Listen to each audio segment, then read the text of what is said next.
Você vai abrir a sua Bíblia no livro de 2 Reis, capítulo de número 4. Tem 1 Reis, tem 2 Reis. Você logo depois no livro de 2 Samuel, aí vem 1 Reis, 2 Reis, capítulo 4, um texto um tanto conhecido, já ministrei isso na igreja algumas vezes, e até aí fora daqui da igreja.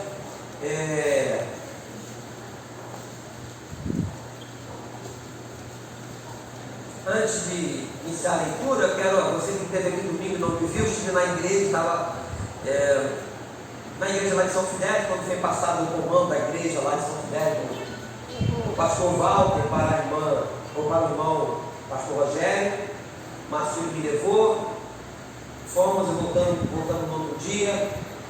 Agora é o pastor regente da igreja, é o pastor Rogério, que esteve aqui conosco. Fique de pé, por favor, se você puder ficar de pé. 2 Reis, capítulo 4, quando fala a respeito que Eliseu aumenta o azeite da viúva. Diz o texto: certa mulher das mulheres dos discípulos, dos profetas, clamou a Eliseu dizendo: meu marido, teu servo, morreu. E tu sabes que ele temia ao Senhor. É chegado o credor para levar os meus 2 filhos para lhe serem escravos. Eliseu lhe perguntou: que te hei de fazer? Dize-me o que é o que tens em casa. Ela respondeu: tua serva não tem nada em casa, uma botija de azeite. Então disse ele: vai, pegue emprestadas vasilhas a todos os teus vizinhos, vasilhas vazias, não poucas. Então entra e fecha a porta sobre ti e sobre teus filhos, e deita o azeite em todas aquelas vasilhas. Põe a parte a que estiver cheia. Partiu, pois, dele e fechou a porta sobre si e sobre seus filhos. Estes lhe chegavam as vasilhas, e ela as enchia. Cheias vasilhas, disse ela a um dos filhos: chega-me aqui mais uma vasilha. Mas ele respondeu: não há mais vasilha nenhuma. E o azeite parou.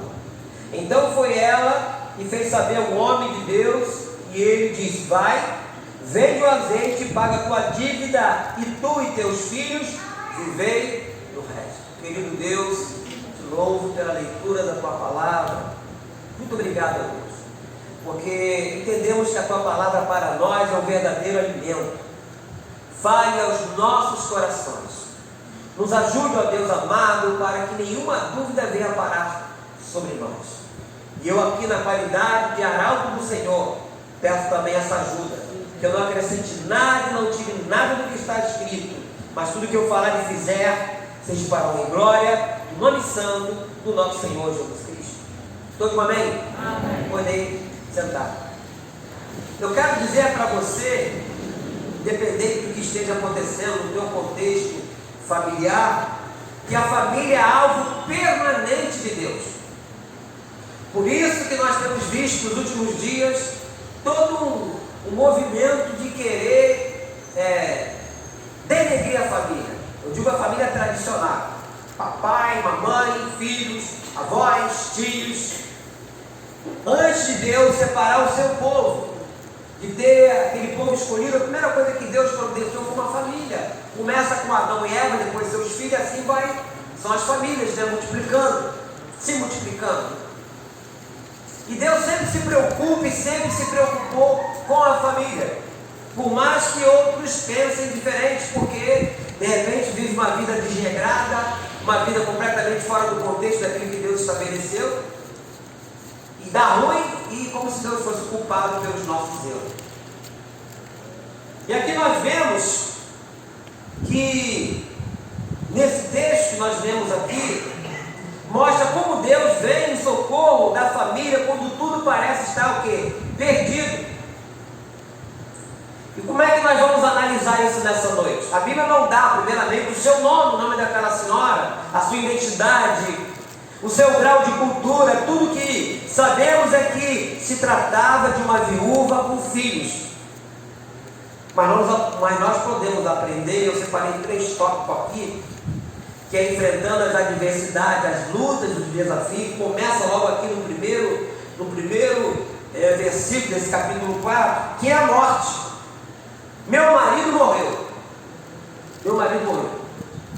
E nós sabemos que antigamente a mulher não era como, principalmente aqui no nosso continente, né? Em que a mulher tem hoje possibilidade de trabalhar, ou trabalhar em casa, ou trabalhar fora, enfim.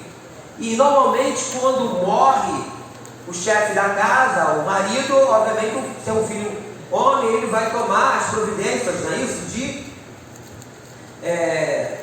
De sustentar a sua mãe. Ela fica dependente daquele filho ou daqueles filhos. Mas aqui fala que meu marido morreu. E eu vejo também, meus irmãos, fazendo um paralelo, algumas coisas boas, bonitas, importantes estão morrendo na família moderna, a qual nós fazemos parte. E uma das coisas que está morrendo chama-se romantismo. É cada um para si, dentro do contexto familiar. Está morrendo o respeito. Hoje não há mais aquele respeito que existia. Talvez eu seja um tanto saudosista, mas até depois de casado, né, eu sempre chamei meu pai e minha mãe de senhor e de senhora. E entrando ou saindo era benção pai, benção mãe. Hoje não é coroa, é você, né?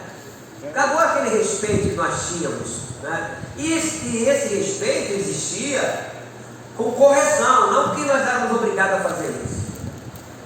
Não tinha esse negócio de passar a mão na cabeça do filho quando fazia alguma coisa errada. O povo comia naquela época. Eu lembro de uma tala é um pedaço de couro, ficava pendurado assim na parede do barraco, um barraco de madeira. O pai chegava do trabalho e minha mãe fazia queixa. 11 filhos, 11 homens, a gente dormia tudo na esteira, no chão de madeira. E ele vinha para bater em uma, estava todo mundo dormindo na esteira, alguns até fingindo que estavam dormindo, apanhava todo mundo numa tacada só. Mas eu posso dizer para os irmãos, bendito foi aquelas escorreadas ou aquelas chineladas. 7 irmãos homens, meu pai nunca foi para uma delegacia soltar filho. Nunca teve o desprazer, seu filho está preso, seu filho roubou isso, seu filho roubou aquilo. Cada um depois cresceu, tomou o seu rumo, cada um tem a sua casa, cada um tem a sua família. Independente de ser cristão ou não. Porque havia respeito, havia obediência, havia temor, mesmo não sendo uma família evangélica, mas havia temor daquilo que nós aprendíamos dos nossos pais e avós, de respeitar os mais velhos. Hoje não tem mais isso. Infelizmente, essas coisas estão acabando. A obediência nem se fala. O tempo, o exercício devocional, o que hoje está morrendo na sua família. Eu deixo essa pergunta para você depois fazer uma análise. Porque fala que o marido morre e logo depois vem o quê? As dívidas. Vem as dívidas. Eu pago um seguro de vida. Não é muita coisa não, mas é um seguro de vida. Porque caso eu morrer, vou ter que morrer alguma hora, algum dia, sei lá. Pelo menos a Jandira não vai ficar desgovernada. Mas um dia lá em Campo Grande ela aprontou, eu passei mal lá para fazer um exercício lá que não podia fazer, carreguei o peso que não podia carregar, sentei no sofá e fiquei lá sentindo falta de ar, sei lá o que eu estava sentindo. E ela veio me socorrer e ficou perguntando onde é que está a pólice, onde é que está a pólice. Ela queria saber onde é que estava a pólice. E eu ali passando. Eu falei, pega água lá que eu bebi água. Isso é um perigo, hein? Não, mas eu estou falando que vai acontecer, pode perguntar a ela, né? Ela queria saber onde é que estava a pólice. Mas eu quero dizer para os irmãos que não vou deixar dívida para ela. Não vou. Porque é muito triste isso. Não é? É muito triste. Porque tem uns machões aí, entre aspas. Eu vou deixar nada para ela, porque depois ela vai arrumar outro e vai viver do meu dia. E daí, cara? Tu morreu, vai levar o quê? Quer que bota uma gaveta no caixão e bota tuas coisinhas lá dentro da gaveta? É ruim, hein? Caixão não tem gaveta não, gente. Se te botar uma roupa, você vai com aquela roupa. Se não te botar a roupa, eles vão encher de flor até o pescoço. Você vai ficar sufocado até o pescoço, cheio de flor. Se o cara tiver força, tem que pagar a força. Pagar vai ser força. Então, morre o marido, vem as dívidas. É o que está dizendo aqui.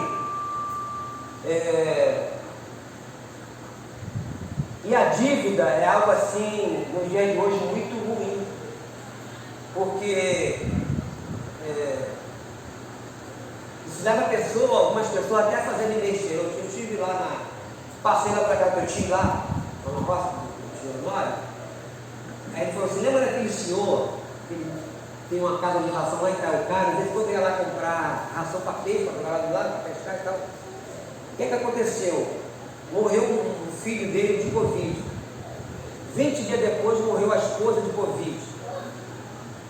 Eles ficaram internados naquela Santa Casa não, uma casa de saúde lá em Itaiucara, mas ela é pago. A dívida foi a 180 mil. Ela tem um pequeno comércio, não estava grande não. Ele ficou, já tomou veneno 2 vezes para morrer, ele morreu. Deve ser ruim ou muito, porque o veneno era fraco. Porque o cara toma 2 vezes veneno e não morre. Então o que acontece? A dívida, em determinado momento, lá na Barra tem um condomínio chamado Península, um condomínio top lá na Barra. Volte e meia você se jogou lá no 20º andar, empresário que faliram. A imprensa não mostra isso, mas tem acontecido isso. A dívida. Então essa viúva, além da perda do marido, vem a dívida, e essa dívida tinha que ser cobrada e ser paga. A sociedade que nós vivemos, a sociedade de consumo, ou seja, o luxo, a vaidade, o orgulho, a competição, a ostentação, levam a viver um padrão de vida ilusória. E quando se endividaram para mostrar uma ostentação? Hoje eu estava até conversando com o apóstolo sobre isso. E o dinheiro tem causado sérios problemas no contexto familiar. Aqui fala que além da morte, essa família enfrentava esse monte chamado dívida. É chegado quem? O credor. Aí vem que a perda dos filhos, porque não tem como pagar, os filhos eram levados para trabalhar como escravo para aquele credor. A situação era essa. Para levar os meus 2 filhos, aqui nesse versículo ainda, tanto o versículo 1, e depois nós vamos pular para o versículo. É chegado o credor para levar os meus 2 filhos, para lhe serem o quê? Escravos. Podemos dizer pobre mulher. Depois de perder o marido, haveria de perder também os seus filhos. Quantas famílias estão vivendo, ou vendo o pai ir embora, a mãe ir embora, os filhos irem embora, por causa de quê? Das drogas, alcoolismo, prostituição, estão dizimando a família. Podemos dizer pobre mulher, pobre mãe, seus filhos estavam sendo levados, pobreza extrema, tua serva não tem nada em casa, ou seja, ela chegou ao fundo do poço, ao extremo, tudo acabou, não tem mais nada, não tem mais nada.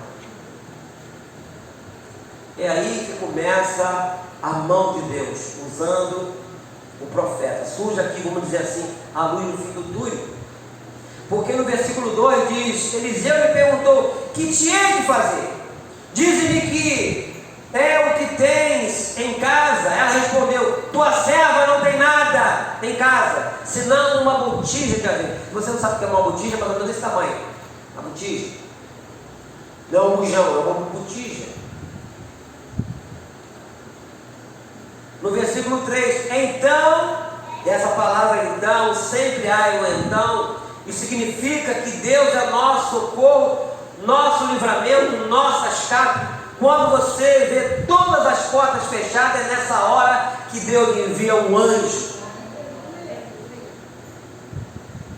E a porta se abre. Deixa marcadinho, vamos lá em Atos dos Apóstolos. Eu lembrei de uma passagem, Atos capítulo 12. Porque fala que a igreja estava orando e Deus se manifestou naquele momento. Atos capítulo 12. Amém?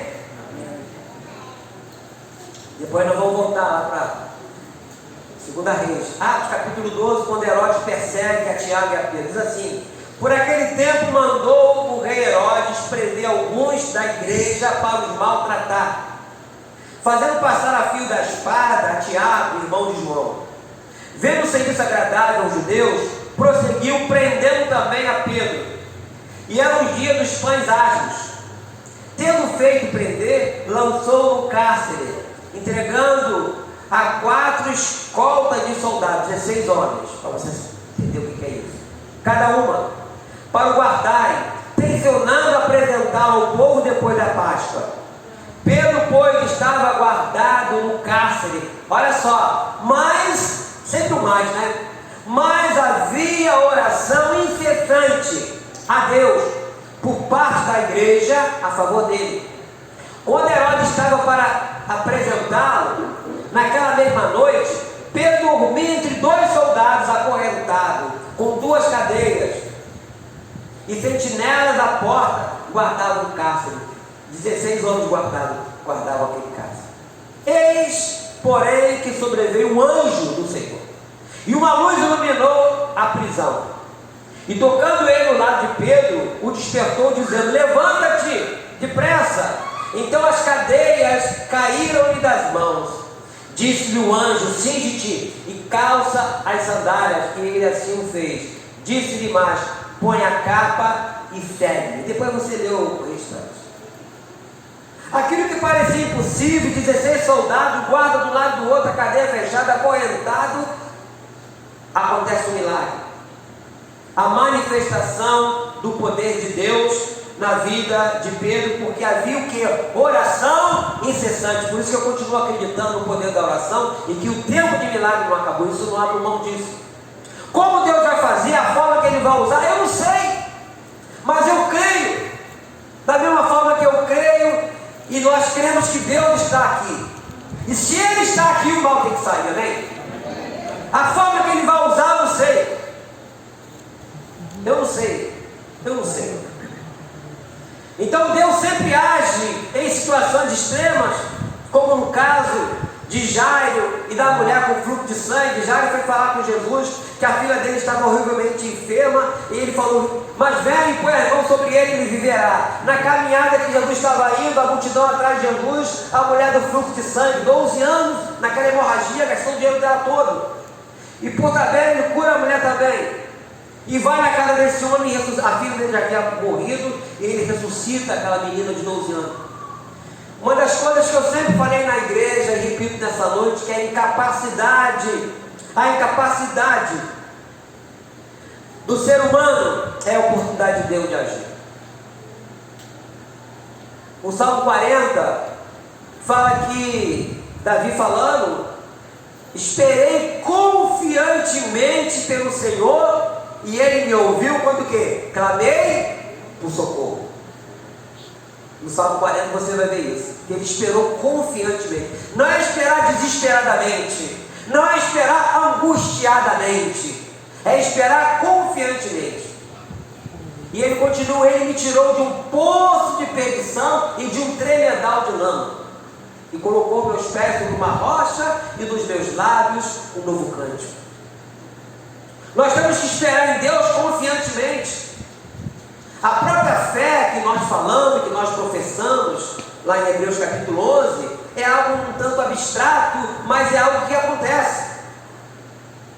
Qual é a natureza da fé? A fé é o que? É a certeza de coisas que se esperam, e é a convicção de fatos que não se veem. Ou seja, você acredita naquilo que você não está vendo, isso é fé. Milagre não tem lógica. Muitos querem encontrar a lógica naquilo que Deus faz. Não existe lógica. Eu repito, como diz o apóstolo o Wilton, Deus é um escândalo. Ele faz coisas assim, sobrenatural. O que aconteceu com Pedro aqui nós vemos, e a própria aqui, a história que nós estamos lendo aqui. Então não havia perspectiva dessa mulher. O marido havia morrido, chega o credor para pagar a dívida, tinha que entregar os seus 2 filhos. Como é que seria a vida dessa mulher? Mas ela, o mais interessante, que aquilo também que o profeta manda ela fazer é algo também absurdo, humanamente falando, algo absurdo. O que você tem em casa? Primeiro ele fala no versículo 2: Eliseu lhe perguntou: o que te hei de fazer? Dize-me, o que é que tens em casa? Ela respondeu: tua serva não tem nada em casa, senão uma botija de azeite. Aí veio então de Eliseu. Então disse ele: vai, pega emprestadas vasilhas a todos os teus vizinhos, vasilhas vazias, não poucas. Então entra e fecha a porta sobre ti e sobre teus filhos, e deita o teu azeite em todas aquelas vasilhas, ponha a parte a que estiver cheia. Não houve questionamento, não houve dúvida, porque a dúvida é inimiga da nossa fé. Tem pessoas que acreditam em Deus, mas tem dúvida. Por exemplo, depois você vai ler o que nós lemos aqui no capítulo 12, você vai ver que houve uma dúvida. Qual foi a dúvida? Pedro saiu da prisão, havia oração incessante da igreja a favor de Pedro. Ele chega lá, os irmãos estavam orando, as irmãs estavam orando, e ele bate na porta e vem atender uma criada chamada Rod. Quando ela vê Pedro, ela fecha de novo, ela não acreditou que era ele, e vai avisar quem estava orando. E quando vão avisar que eles estavam orando, o que eles falam? Não acredito. Já viu essas pessoas que têm esse negócio de falar tudo, não acredito? Você confessa em Deus e diz que não acredita? Depois vai ler de novo lá Atos capítulo 12.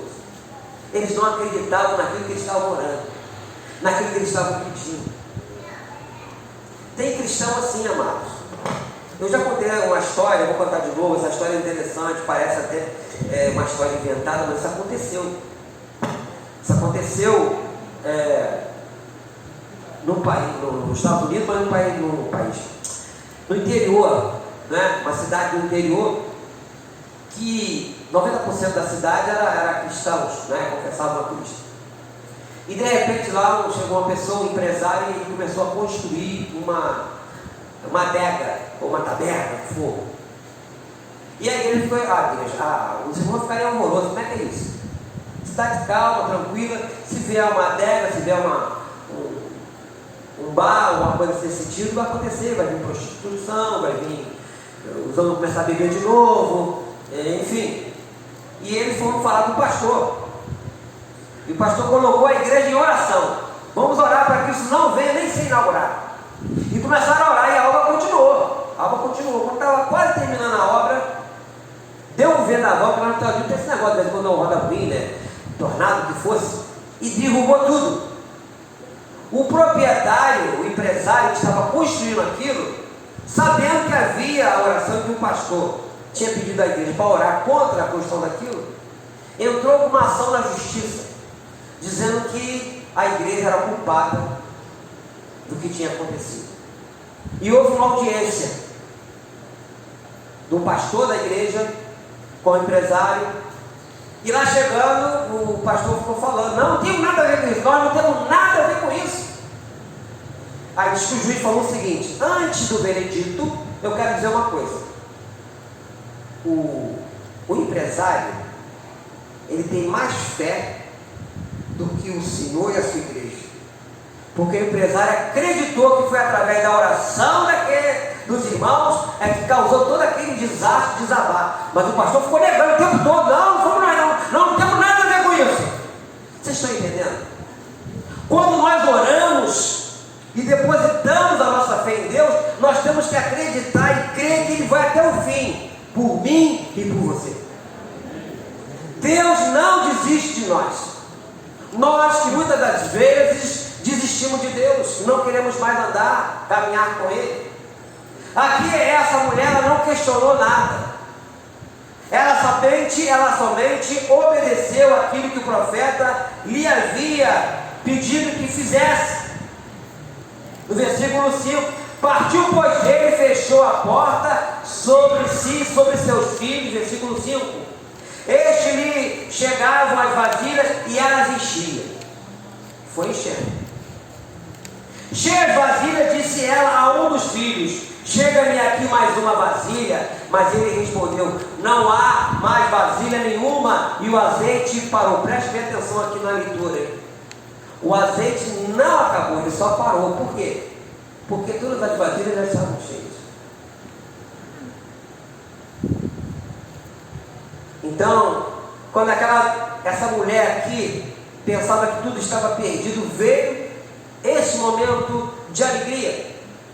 Do versículo 4 até o versículo 7, foi um momento de contentamento, de alegria, porque no versículo 7 fala: então foi ela e fez saber ao homem de Deus e lhe disse, então foi ela e fez saber ao homem de Deus, ele disse, vai e vende o azeite, paga a tua dívida, e tu e teus filhos vivem o quê? Vivei do resto.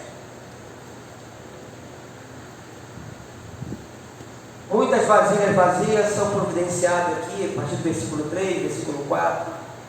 Começa aqui o agradável trabalho de encher as vasilhas. 1, 2, 3, 4, 5, quantas? Não sabemos.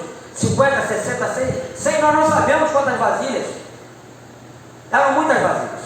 Todas as vasilhas estão cheias e o azeite não acaba, apenas para de jorrar. Preste atenção. Ou seja, as dívidas são pagas, não se deve mais nada, nenhum protesto em cartório, os credores também estão satisfeitos, foram abençoados por tabela, a capital suficiente gerando recursos que oferecem condições de vida à mãe e aos 2 filhos para viverem bem e dignamente. A alegria voltou a reinar novamente naquela casa. Eu digo para você, a alegria também pode voltar a reinar na sua família, amém? Na tua casa. O que Deus quer que nós façamos é que acreditemos nele. A partir do momento que nós colocamos a nossa vida no altar de Deus, nós temos que entregar a nossa vida toda. E quando eu falo da vida toda, é tudo, até o nosso dinheiro. Existe um livro do nosso fundador chamado, ele escreveu muito, vendeu na época muito, Dinheiro, um assunto altamente espiritual. Nós temos que entregar tudo na mão do Senhor, até porque a nossa vida não nos pertence mais, pertence a Deus. Lá em 2 Pedro, capítulo de número 2, versículo 9, fala que nós somos o que? Nação santa, sacerdócio real e que? Povo de quê? Propriedade exclusiva de Deus. Então nós temos um dono, ele é o dono da minha vida, ele é o dono da nossa vida. Então nós temos que entregar a ele até as nossas ansiedades. Nesse mesmo, já no capítulo 1, versículo de número 7, capítulo 5, versículo 7, fala que lancemos sobre ele toda a nossa ansiedade. Nós temos que lançar sobre Deus todas as nossas preocupações, ansiedades, problemas. Senhor, eu quero colocar nas tuas mãos, porque só o Senhor. Por isso que Davi era homem segundo o coração de Deus, porque ele lançava os problemas dele na mão de Deus. Mesmo sendo um rei, ele tinha soldados, ele tinha um monte de coisa, mas ele não confiava somente nas forças dos seus soldados, no seu reinado, ele confiava em Deus. E Deus quer que todos nós também depositemos a nossa confiança somente nele. Queridos, se nós estamos aqui nessa noite e passamos por todo esse problema no ano passado todo, chegamos até aqui hoje é dia 3 de junho, final é aniversário do meu filho, Levi Júnior, faz aniversário hoje. É porque Deus tem cuidado de nós. Deus, diga para o seu irmão, Deus tem cuidado de você. Mesmo que em algum momento tenhamos dado aquelas rateadazinhas, né? E a dúvida ficou ali nos cutucando. Mas se nós estamos aqui é porque Deus cuidou e tem cuidado de nós. Se nós não estaríamos aqui hoje. E aquelas pessoas que confiavam em Deus, e Deus as levou, bendito seja o nome do Senhor. Amém? Porque alguns Deus leva para Ele. E nós não perdemos nada, como diz o apóstolo Paulo, o viver é Cristo e o morrer é lucro, porque a nossa vida está nas mãos do Senhor. Eu queria orar nessa noite por você. Eu queria fazer algo diferente. Eu queria que viesse aqui à frente somente as pessoas com problemas de saúde, só saúde.